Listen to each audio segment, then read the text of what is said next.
This is a quick guide for your new Subaru. Not all models will have all of these features, but yours should be pretty close. For starters, we're going to go over controls on the steering wheel quickly. On the left-hand side are mostly radio controls.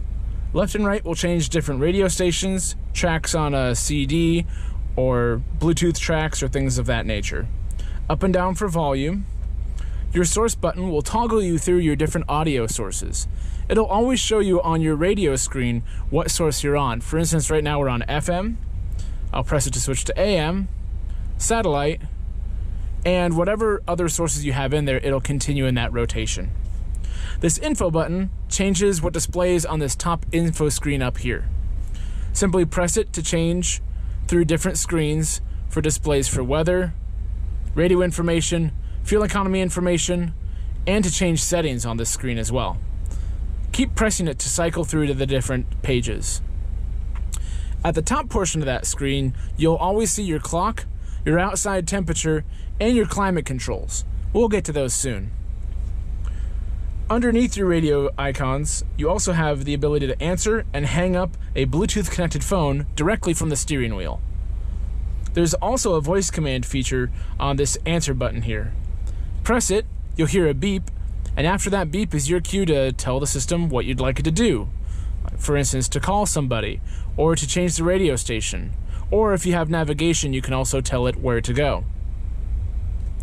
These buttons on the lower left-hand side pull back towards you. Don't try and press forward, you'll just break a nail.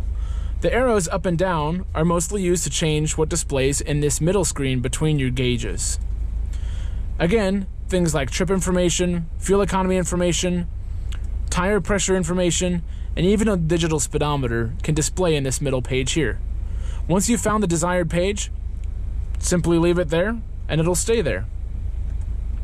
The middle button here can be used to change settings on that. You likely won't need to worry about that very often. On the right hand side are cruise control features and adaptive steering features, and if available, your Subaru Intelligent Drive, or SI Drive. We'll start with cruise. In the upper right hand corner, when you turn on cruise, you'll see a cruise light that looks just like the button that you pressed. It's a picture of a car with a speedometer. You'll also see a picture of the car here in the middle, and you may see a screen up top change as well. Once you've reached the desired speed, click down on Set, and next to MPH, those two dashes will display the set speed that you have for your cruise. When there's slower moving traffic ahead of you, your eyesight system, in conjunction with your adaptive cruise control, will automatically detect slower moving vehicles ahead and hold the gap between you and that car ahead. By pressing these up and down arrows, you can increase and decrease the following distance that you'd like to have set. You'll notice the more white bars that you have in the middle here, the further distance you'll hold between you and the slower moving traffic ahead. When traffic moves out of the way, adaptive cruise will resume speed automatically. You can also use adaptive steering, either with or without your cruise control.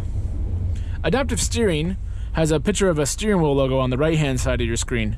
Again, that corresponds with the same button that you pressed on your steering wheel on the right-hand side. When active, it's looking for lane markings. You'll notice right now there aren't any lane markings other than the gray shadows there on either side. When those light up in white, it's telling you that it has enough visual information to be able to see the lanes, and it will subsequently change the steering angle to keep you in the lane. It's not quite a driverless car system yet, as the system does still require you to have your hands on the wheel. If it doesn't detect any feedback through the steering wheel, it will ask you to put your hands back on the steering wheel. On some models with Subaru Intelligent Drive, the buttons to change the different driving modes are down here, underneath your cruise and adaptive steering buttons. Sport mode, or S, which is signified down here, will give the car a little more pep in its step. It'll prioritize engine performance over fuel efficiency.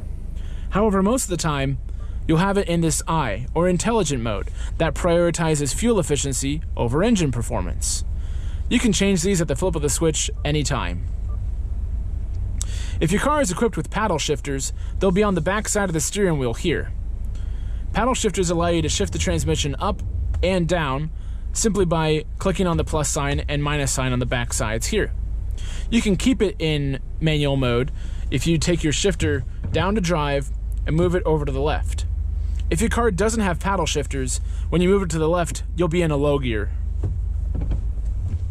Behind the steering wheel, you've got controls for your turn signals, like every car, headlights on the very end here, and, if equipped, fog lights. On the opposite side, you've got controls for your front and, if available, a rear wiper. Up and down will change the different speeds for the front, as well as your intermittent control, which is on this ring switch here. On the very end of the stock, you can change the different speeds for the rear wiper, again, if your car is equipped with one. Behind the steering wheel and behind these stocks, I will lower this so you can see it better, there's a trip reset button here. Simply press it to switch between trip A and trip B, or press and hold to reset it. This will also not only reset the miles that you have for that trip, but also reset your fuel economy information as well.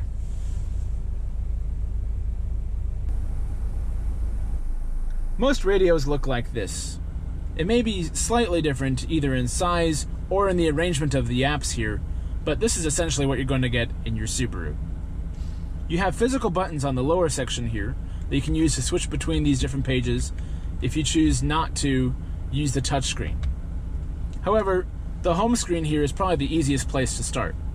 You can access your phone settings, radio, the settings for the screen, apps through a smartphone, media, your My Subaru account, and you can add additional apps on here if you'd like. To pair a phone, simply touch Phone. It will automatically ask if you'd like to add a device, if this is your first time. If you've already added a device, you'll see Add a Device up here in the corner instead. This will allow you to switch between other devices that you may have paired to your radio. To pair devices, click Add Device, and then follow the prompts on your phone in your Bluetooth settings to pair it with the radio. It should walk you through the process, whether it's an iPhone or an Android type smartphone.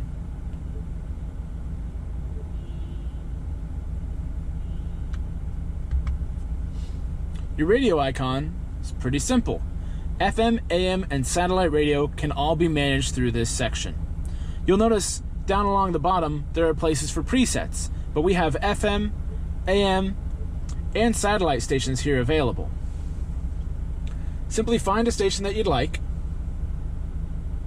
and then press and hold until you hear a beep. It will lock in that station in that spot. There are up to 18 presets that you can have set. Additionally, those arrows I showed you on your steering wheel, on the radio side, on the left-hand side, can be used to switch stations left and right. You'll see it changing on what it's selecting, and I'm not touching the screen at all, just by using your radio controls. Let's go back to the home screen. If it's not under FM, AM, or satellite, it's likely you're likely trying to listen to music through either your phone, your CD, or other devices. That's all going to be covered under media. These will light up on the left-hand side showing you what media is available. If you have a disc in, if you have a USB stick full of music, if you're listening to Bluetooth music off of your phone, these will light up here on the left-hand side. Let's go back to the main page again, and then apps. Apps are designed to interface stuff directly from your phone with your radio screen here. Pandora and Aha Music apps can be used wirelessly, whereas apps like Apple CarPlay and Android Auto need to be plugged into the USB outlets underneath your climate control settings in order for those to work.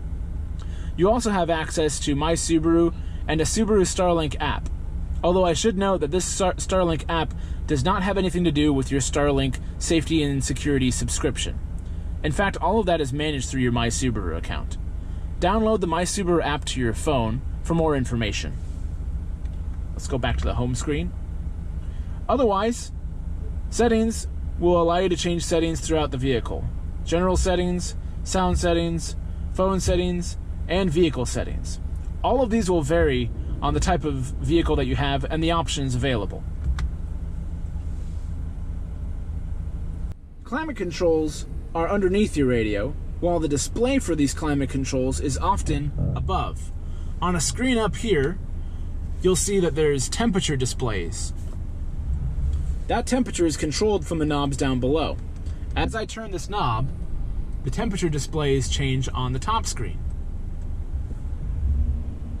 The middle knob here can be used to change fan speed, and the button in the middle can turn on and off the recirculate feature. And this mode button here will change through different modes of where the air is going. These vary from vehicle to vehicle, but the basic idea is the same. You also have your front and rear defrosters. If equipped, your rear defroster will also turn on your heated side mirrors and your heated windshield wiper de-icers when it's activated. Most models equipped with Subaru's EyeSight safety system have the ability to turn off the main functions of that system with these two buttons up above you. They may look slightly different on your model depending. The button over here that looks like a car driving out of its lane will disable your lane departure warning. Press and hold, and you'll see an orange light show up in your gauge cluster that represents that system being turned off. Press and hold the button again to turn that system back on. The other button looks like two cars crashing into each other with a little star between them. This will turn off your pre-collision braking. Press and hold to turn it off, and you'll see a light down here that corresponds with that button again. Just like the other one, press and hold again to turn it back on. For additional information, consult your owner's manuals inside your glove box. Otherwise, call your salesperson or Love Encore delivery specialist at Baxter Subaru, and we'll be happy to help.